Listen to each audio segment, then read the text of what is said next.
Hey there, Gary Parrish. Welcome back to the CBS Sports Eye on College Basketball podcast, where we sometimes discuss camel fighting, dodo birds, and leaky black. Matt Norlander is here with me. If you're watching on YouTube, smash the like button like you're Brandon Davis. You have consent. And if you haven't yet, subscribe to the CBS Sports College Basketball YouTube channel. Also do that while you're here. Let's get into it today. Oh, boy, today. We are continuing our Summer Shootaround series that we're doing over a 7-week span. We've already published episodes on Arizona, Arkansas, Baylor, Connecticut, Creighton, Duke, Florida Atlantic, Gonzaga, Houston, Kansas, Kentucky, Marquette, Miami, Michigan State, North Carolina, and Purdue. We're working in alphabetical order. So now we're turning our attention to the S word, San Diego State. Brian Dutcher's Aztecs, my Aztecs, GP's Aztecs, 32-7 last season, 15-3 in the Mountain West, won the league by 2 games, won the league tournament, got a 5 seed in the NCAA tournament, and that's when things really got interesting. Beat Charleston in the round of 64, beat Furman in the round of 32, beat Alabama in the Sweet 16, beat Creighton in the Elite 8 to make the Final Four for the first time in history. Incredible achievement, but it didn't stop there. Nope. SDSU then beat FAU in the Final Four to advance to the title game against UConn. That got rough. Final score, Huskies 76, Aztecs 59. That's how the best season in San Diego State history ended. Now, 3 of the top 4 scores from that team are back, which is why I have San Diego State ranked 13th in the top 25 and 1. We'll see what Norlander thinks about that next. But first, we need to hear a word from our partners. The man, the myth, the Messi. Catch Inter Miami take on FC Cincinnati in the U.S. Open Cup on the all-new Golazo Network. All right, Deadleg. San Diego State, preseason top 15 team. Can you F with it? Or do you say F that? Well, if you're dialed into this episode, you'll hopefully have listened to our mailbag. Oh, I hope not. I hope not. I certainly hope so, because that was a wonderful episode. It feels like we just did that one. But what I didn't bring up on that episode was that we've got a wonderful listener. Her name's Kathy K. She's in Germany, and this woman has sent in a variety of options at the top of the show. Okay? So you could say, do you back it or do you battle it? She got to love it low that she's like, do you rally behind it or do you rule it out? Do you sanction it or do you spit on it? Whoa, spit on it. This is what she sent. Do you trust it? Do you trust it or do you trash it? One of us. Yeah, okay. That was enough. Stop. Enough. Do you trust it or do you trash it? Spit on it. Do you tolerate it or do you turn it down? What else do we got here? Do you advocate or abstain? She sent a variety of them. Shouts to Kathy K. We appreciate that. We appreciate the listeners trying to help us out, help GP out with these. Do I F with it or do I say F it? Is that what you came up with this for the San Diego State? Do you F with it? Like I F with the Aztecs as a top 15 team. Or F that. Aztecs aren't a top 15 team. I'm going to say, I think I'm going to lean F that. I lean a little. You're Fing that. I F with it. I F with San Diego State. Yeah, I might say F that. I did not, as you said this, and you're trying again. He's trying to make him his Aztecs. This, of course, is based on the history where literally the San Diego State fan base unfurled a banner at Viejas Arena that said, what did it say? I think it said "Fire Gary Parrish." I think it said "Fire Gary Parrish." Yeah, or something like that. It exists out there. I do not have it. So now they are your Aztecs, and it said, I think with love, but also with some justice. You cannot. I made up this quote one time. Let's see if I can get it right. You made this up. Okay. Yeah, I made this up. You can't fight hate with hate. You have to fight hate with light. Okay. Feel like I need your image in black and white and some sort of fuzzy Photoshop. And then that's on there in some sort of font. Okay. Did the San Diego State fans wish bad things for me? Yes. But did I fight hate with hate? No. I adopted them as my Aztecs. I Philip Drummond them. they might have resisted that all the more. But I feel regardless, here we are talking the Aztecs. You mentioned they're coming off the best season in school history. That's true. And they join the likes of, there's a chance you can make the case for Creighton, although it's technically had better seasons, never gone further in the tournament. FAU obviously had the best season in school history. They were another summer shoot-around team that we focused on. Miami is coming off the best season in school history as well. And then, of course, San Diego State. So there have been a number of schools that have not just come off their best seasons in program history, but they are catapulting into the next season with no shortage of optimism and reason to be top 10, 15, 20, 25 level kind of team. San Diego State is one of those teams also coming off of, GP didn't mention this in the lead up. I mean, you've got Lamont Butler hitting the biggest shot in school history and one of the I guess it's the only shot in Final Four history. I mentioned this on some shoot-around episode. I guess it was the FAU one, where it was a do or die shot when the ball went up. There have been plenty of buzzer beaters, or not plenty, but there have been some buzzer beaters in Final Fours and national title games that have gone in, but when they've been released, the game was tied. San Diego State, the ball went up, time expired, clock sounded, horn sounded, red light went on, ball's in the air. Doesn't go in, you're going home. Goes in, you're moving on. Lamont Butler hits an absolute biggie. Hit it all but 15, 20 feet in front of where I was sitting there, and it propels San Diego State to the national title game. I must have mentioned this 1 or 6 times in the midst of that Final Four run. This is why I love college basketball, man. It's not, I guess, unthinkable that you could have something like San Diego State. It is unthinkable on the FAU level happen in major college football. And I enjoy Division I major college football. I do.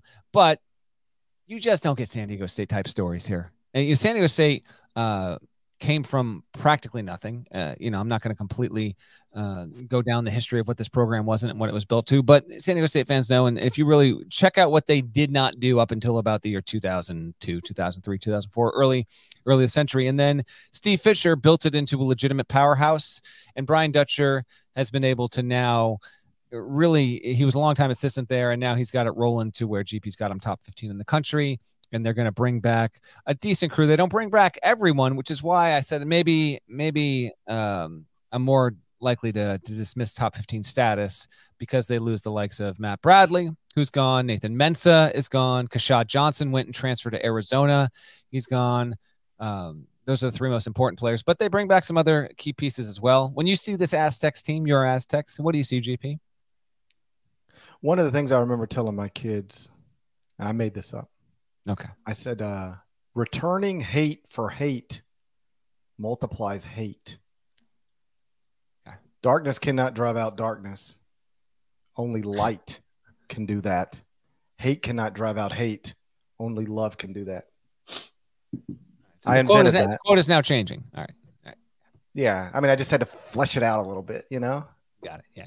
Some people, in fairness, because I know people are going to Google this, some people attribute that to Dr. King. So when you start Googling, if it pops up like, I think that's Dr. Martin Luther King Jr. Can't trust the internet these days. I invented that, and then I applied it to San Diego State. Okay. I think they're going to be terrific. The class of the Mountain West, back-to-back league champions, and compete for a top 4 seed in the NCAA tournament, which would be better than what they were last year when they were a 5 seed. I mean, when you've got accomplished, experienced guards like Lamont Butler and Darion Trammell, like that's a great place to start. They get Reese Dixon Waters on the wing. He's a 3rd-year player. Solid. I mean, he averaged 10 points per game last season. Yep. Pac-12 school. That's Southern Cal. Yep. I think Jaden Ledee probably starts in the middle. He only started 1 game last season, but he's a 5th-year player, average 8 points, 5 rebounds, 18 minutes per game. His role has to increase, but he's a solid role player. I think that's what you need him to be, a solid role player. And then my little nephew, Micah Parrish. Of course. 6'6", 4th-year player, 7 points, 3.6 rebounds, 21.5 minutes per game. Again, only started once. So this is where Parrish and Ledee especially going to have increased roles. They were key members of of a Final Four team, but now they need to have increased roles. But I think they'll just be fine. And then here's the thing I don't think anybody's really highlighted. Go to a Final Four. What if I tell you? Tell me. Those 30 commercials. What if I told you? You ready for this? What if I told you San Diego State, coming off its best season in school history, and then added a Fighting Camel? I am aware of. I was wondering if you were going to get this. We got a Fighting Camel situation going down on Fighting the left Camel coast. has relocated to San Diego, home of the America's greatest zoo. How do you recruit a Fighting Camel? You recruit them to the home of America's greatest zoo. Like we once almost ranked zoos on this podcast. That's another conversation altogether. What's the name of this camel, by the way? J-Pal. J-Pal. Love it. Love it. J-Pal. Why would you not want to fight it? Like, buddy, imagine you're another Mountain West Conference school. You're like, San Diego State. Man, Brian's got this thing rocking and rolling, coming off a title game appearance. Damn it. And they added a Fighting Camel. I know. It's tough. It's tough. I'm already regretting my... Oh, by the way, they tried to lead the Mountain West Conference just like in the middle of the summer. They did. Yeah. I mean, like, we can get into that really briefly here. But that was long expected to be the case. And then the Pac-12 completely folded and San Diego State was not able to get out because, again, sometimes these contracts, they're sticklers. You know, they hold up things. That's why Texas and Oklahoma are not in the SEC yet as much as they would like to be. They are sticking out through the end of what they bargained to be there. So San Diego State not off to the Pac, whatever it is, I guess, as we stand now. Anything's possible, but from a basketball-only perspective, for the purposes of this podcast and this conversation, the Aztecs are sitting quite pretty right now in the Mountain West because you mentioned it. They're probably gonna be the best team in the league. I'm not seeing a team that will challenge them. The question becomes, we'll keep this mostly focusing on San Diego State, but you know, I think UNLV's got a shot to be number 2. Colorado State. I actually happened to speak with Nico Medved about a week ago, and not even for candidate coaches. He wasn't even on the roll call this year, but just checked in. He is feeling particularly rosy about his team's prospects this year. I get a sense Nevada will be in there, but I think San Diego State's going to win the league by like 2 games. I think it'll clear, and what'll be a solid league, and it'll be a multi-bid league, but I don't know. I'd be surprised with what they bring back and what they have there.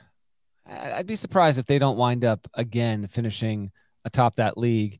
And, you know, San Diego State did it last season. They did it not the season before, but the season before that. And they've rated as the best team 4 years running in the Mountain West. That should be your number 5 upcoming. Who wins their league by more games, Gonzaga or San Diego State? Oh, I got to be Gonzaga. That's Gonzaga.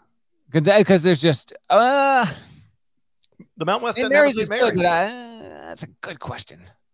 You might have duped me. Because Gonzaga's also going to be a tick. It could be better than Gonzaga. That's not impossible to think this year. You cannot. You have San Diego State as better than Gonzaga going in, do you not? I think I do. I think that's right. I do. You cannot drive out. All right, that's enough. You can't drive San Diego State out of the Mountain West. That's what we know. Okay. I think Martin Luther King said that back in '68. Okay. I will say Gonzaga wins its league by more games. Mountain West is still good enough, but I would actually take the push. I think it's highly likely they wind up winning by the same amount of games. The Mountain West does not have a second team as good as St. Mary's, but would you be surprised? How many trivia time? How many Mountain West Conference teams are in the top 95 preseason at barttorvik.com? We actually had I didn't bring it to the mailbag, but we had someone that had an issue with your referencing of Torvik so much because this listener, apparently the Torvik projections and how many minutes in production some of these players are expected to make don't align with things that coaches have said. So I'm just take it at. You know what I would tell that person? Here's if I were talking to that person, brought that to me, I would tell them to mind their own damn business. Well, it was sent in as an email question for the mailbag, but I didn't put it in. But I don't know if you've heard. You You cannot drive out darkness with darkness. I thought you were going to bring up the data sorting. How many teams are in the top? What? 90?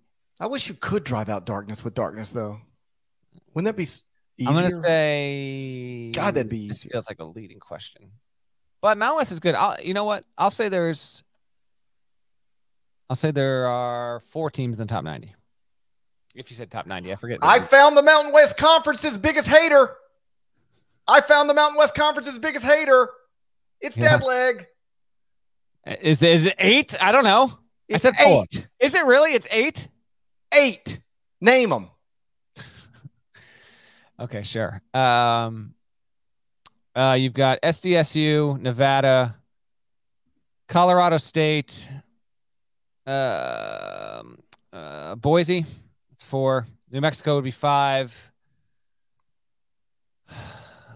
There's 3 more. Who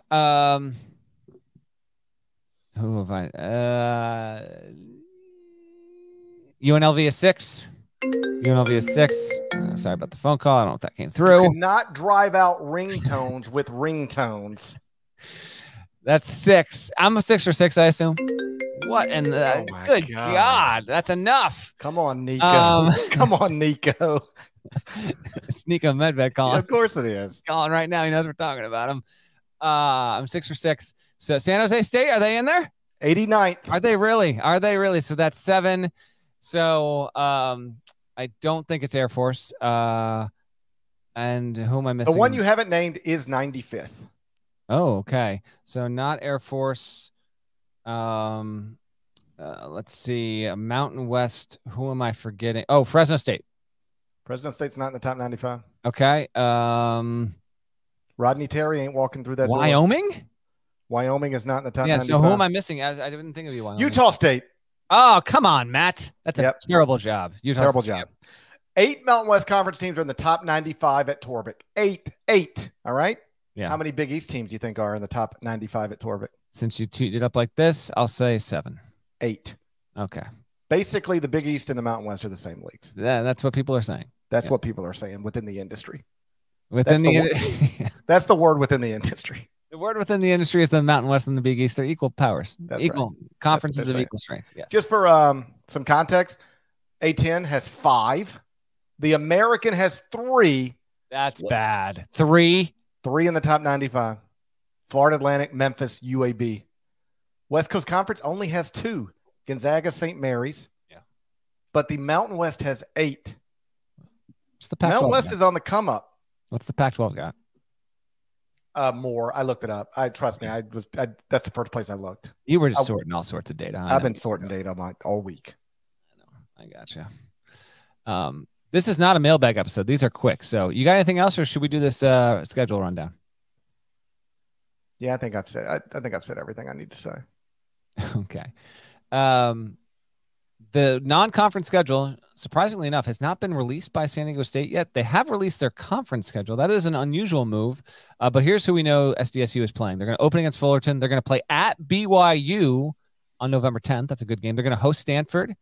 They're in the Continental Tire main event. I know you already knew that. They're going to play St. Mary's, and then they'll play either Xavier or Washington. Side note, SDSU and St. Mary's have played 12 times in 20 years. This is a frequent rival, if you will. They're going to play Cal in late November in San Juan Capistrano down in just south of LA. Sure. And they're at Gonzaga on December 29th. They've got a few more to fill in, but I'm going to lean on those all being by game type games. So BYU, Stanford, St. Mary's, and either Xavier or Washington, at Cal, and at Gonzaga. It won't bog you down with the conference schedule. There's plenty of competition there. All that said, I think I'm teeing you up because I'm going to set the over under at 23.5, which I think is fair. Now this might indicate that, I'm not all in on SDSU being top 15 material, but I'll say 23.5 wins for the Aztecs heading into the Mountain West Conference Tournament in Vegas. What's that record going to be?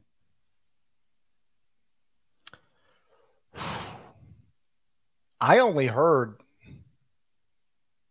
2 non-league losses. Oh, yes, 2 non-league losses, of course. And then in the league, They were 15-3 last season. I think but there's 8 top 95 teams. 15-3. 15-3 seems tough. I'm going to go 16-4 in the league. So I've got 6 losses, 31 minus 6, 25. 25 wins for my Aztecs heading into the Mountain West Conference Tournament. Let me see what they did last year. I think that's what they were last year. Last year they were 24. Oh, they must have lost. Did they lose a game to COVID? 24-6. They played 30 games. Got them. COVID. You cannot fight out COVID with COVID. Okay. Stop. Stop this. All right. It is 25-6. I can't believe the ridiculous turns this show takes sometimes. You've got them at 25-6. That they would take that instantly. I'm going to go 23-8. I'll go 23-8. I found San Diego State's biggest hater. It ain't on this show. I guarantee you can find a bigger hater out biggest there. Hater. It's Deadleg. I'm not even remotely close to the biggest San Diego State hater. All right. I'll say 23-8. They're easily back in the tournament. They win the Mountain West. Tell it to the show. The show? Shouts to the show. And that's your San Diego State preview. The show tried to get me fired on TV. I know it did. It did. It really did. But you know what? You stood tall. You stood strong. Well, none of us stood tall, but you stood strong.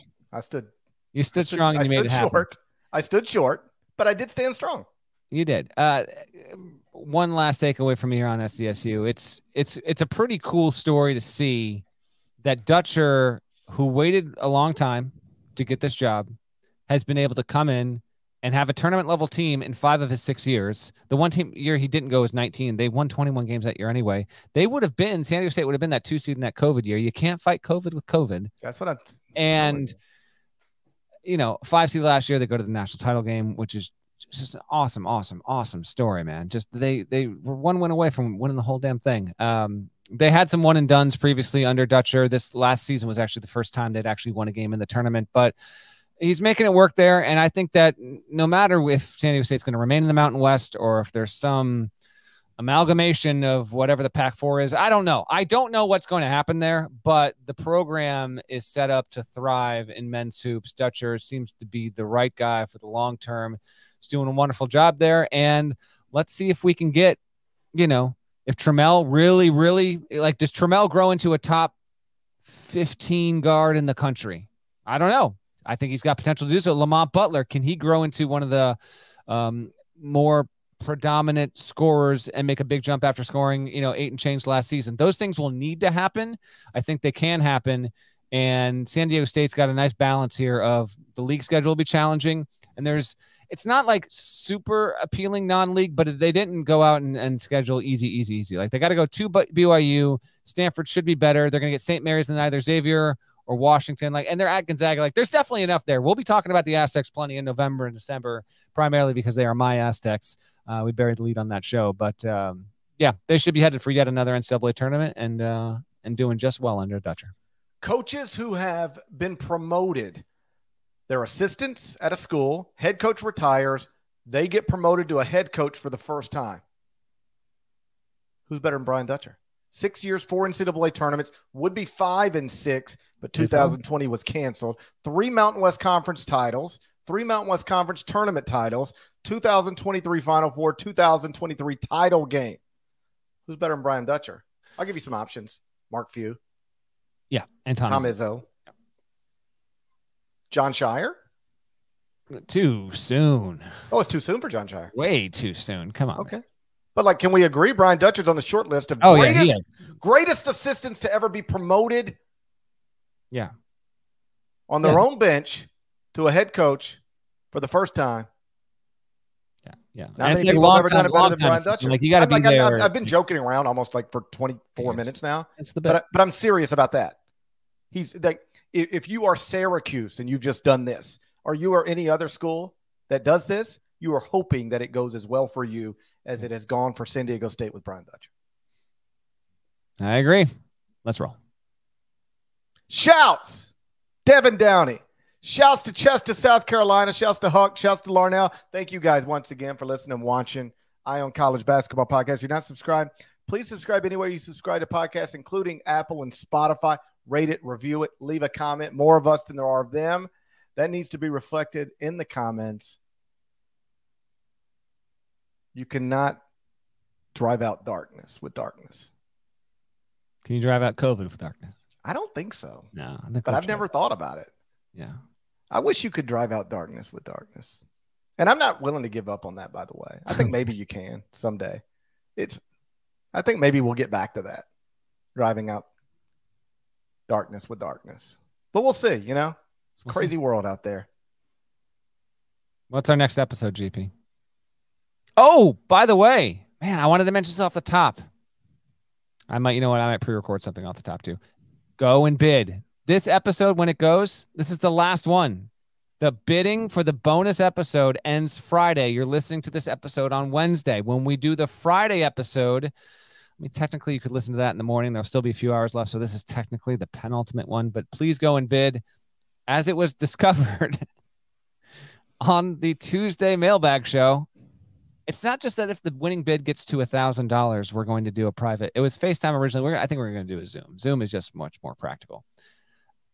If it gets to $1,500, Gary Parrish is going to fire up the old StreamYard. No. Okay. It has to be $1,500 totally separate for a Fornelli podcast. But not me and Fornelli. Just me talking about Fornelli for 20 minutes. Yeah, totally separate. Somebody wants me to talk about Tom Fornelli for 20 minutes. It will cost them $1,500. Tom Fornelli has an eBay auction bid through St. Jude. We have this whole CBS Sports alignment with St. Jude, which is wonderful. And one of the auction bids right now is a private Zoom call with Tom Fornelli. That's not what I'm offering. And that's going for like $255. You think you can get this to $1,500? You're out of your mind. Tom Fornelli will not be involved. The ghost of Tom Fornelli will not be involved. This is strictly me talking about Tom Fornelli for 20 minutes. Well, there you go. Please go bid. It's in the description of this episode on this YouTube page. We're trying to raise money for St. Jude, and we want to do the bonus episode on a school we haven't discussed yet. I've said my piece. I think that's a show. You cannot drive out Tom Fornelli with Tom Fornelli. Only Light can do that. And the Indiana Hoosiers. St. John's is up next. Bye-bye.